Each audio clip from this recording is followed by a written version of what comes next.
بسم اللہ الرحمن الرحیم۔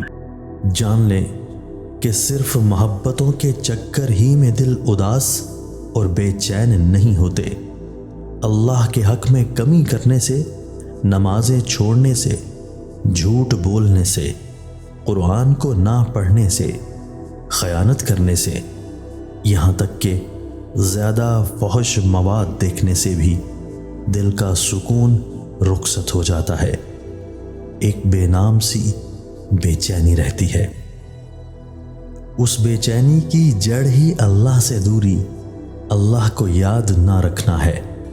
تو میری مانیں خود سے لڑنا چھوڑ دیں، سکون مادی چیزوں میں تلاش کرنے کے بجائے رب سے مانگ لیں، وہ دے دے گا کہ سکون کی دولت سوائے رب کے کسی کے پاس نہیں۔ جو شخص آپ کے سامنے دوسروں کی برائی کرتا ہے، اس سے یہ امید بھی نہ رکھیں کہ وہ دوسروں کے سامنے آپ کی تعریف کرے گا۔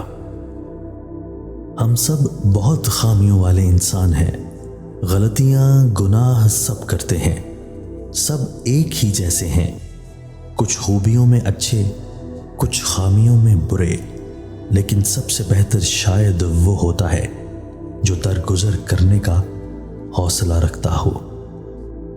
انسان کو اپنے اندر جھانکنا آ جائے تو وہ دوسروں کے احساسات کو سمجھنے کے قابل ہو جاتا ہے۔